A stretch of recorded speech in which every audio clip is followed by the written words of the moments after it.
Bonjour à toutes et à tous et bienvenue dans cette série de 5 épisodes qui a un concept très simple. Le but de cette série est de vous partager une semaine qu'on a pris pour tester la nouvelle Red Raptor et on vous montrera tout, autant les réussites que les échecs. Le but était de voir comment réagissait la caméra dans différentes situations. Du coup en 5 jours, on a fait 5 mini-projets totalement différents les uns des autres. Sur ce, je vous laisse avec le 5e et dernier épisode de cette série. C'est parti. Avant que l'épisode ne commence, je vais devoir mettre un petit peu de contexte. Pour ce 5e jour de test de la Red Raptor, avec Erwan, on est allé rejoindre Bastien Bertaille à côté de Saint-Étienne pour l'aider dans une journée assez folle. Filmer des pompiers en entraînement, genre avec du feu et tout.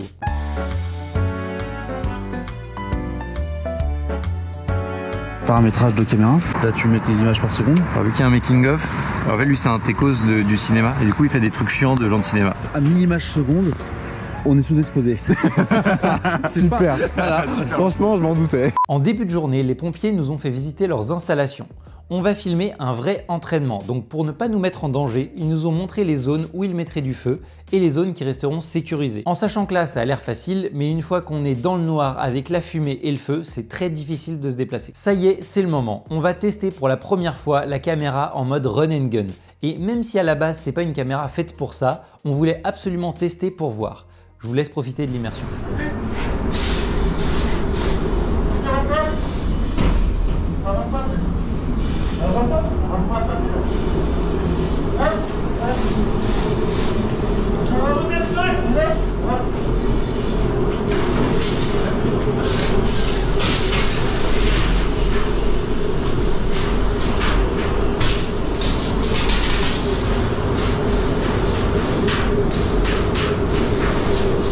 Essayez de ressortir, il y a un petit haut là.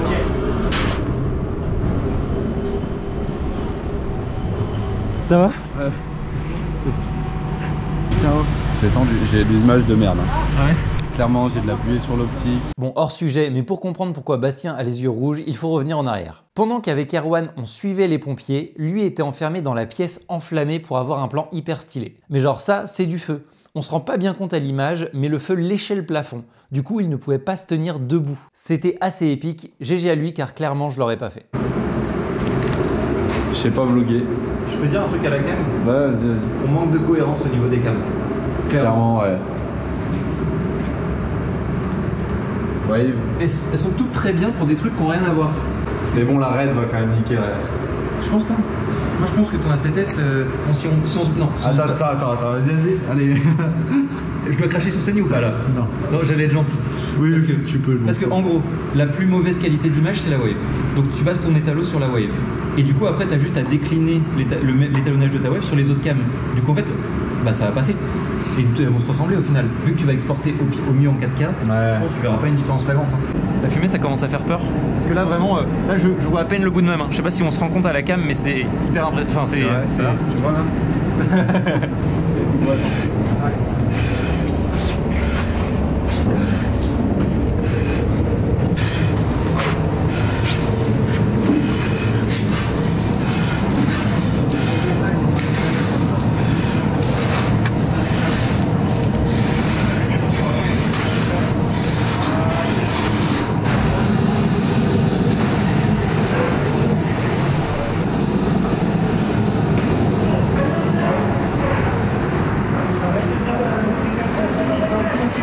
Je me suis fait arroser.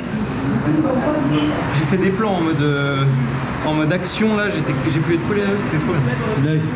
C'est cool là, c'est suffisant. Hein. Ouais, clairement. À la fin, on a même eu le privilège de pouvoir faire quelques plans de mise en scène et c'était vraiment cool. Vous êtes prêts?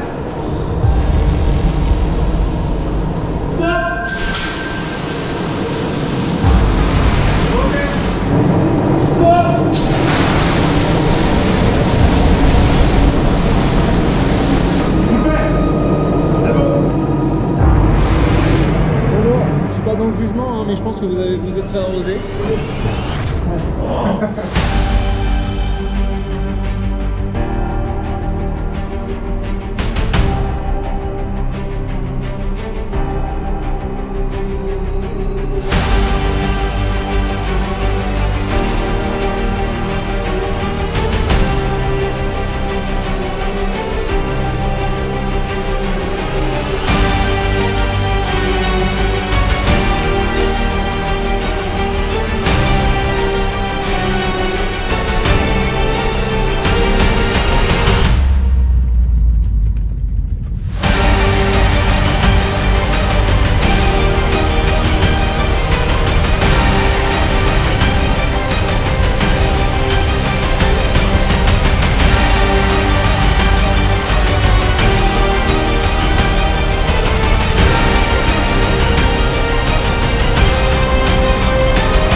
On arrive à la fin de cette semaine de test et on va commencer par dire que clairement ça ne suffit pas pour comprendre les subtilités de ce genre de caméra. Par exemple, depuis le tournage qui a eu lieu début janvier, on s'est aperçu que plus on montait dans les ISO, plus on avait une grande plage dynamique. On n'en est pas encore totalement sûr, mais on a l'impression que les ISO natifs seraient vers 4000 ISO. Quoi qu'il arrive, cette matinée avec les pompiers nous a permis de tester pour la première fois la Raptor en mode run and gun. Et même si techniquement, oui ça marche et oui ça rend bien, clairement la caméra n'est pas du tout faite pour ça. Pour commencer, elle n'a qu'1 heure d'autonomie par batterie. Et quand on voit la taille d'une batterie, ça prend vite beaucoup de place. En plus, la caméra met genre 1 minute à démarrer. Donc un changement de batterie doit se faire à un moment très stratégique. Pareil pour les médias, ce jour-là, on a tourné en RAW 8K 120 images secondes pour tester. Et avec des cartes de 660 Go, on ne peut tourner que 13 minutes. Donc en voyant la place sur la carte mémoire diminuer à vue d'œil, vous ne pouvez clairement pas tourner l'esprit léger. Il faut que vous compreniez bien à quel point il ne faut pas sous-estimer le stockage sur ce genre de caméra. Pour faire cette petite série de vidéos, on a testé 5 situations différentes et on n'a clairement pas beaucoup tourné. On a juste fait des tests. Ces 5 tout petits projets pèsent 2,3 Tera.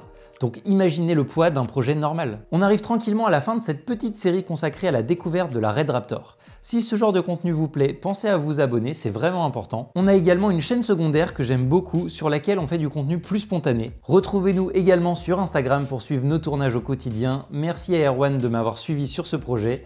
Et sur ce, je vous dis à très bientôt dans des prochaines vidéos. Allez, salut!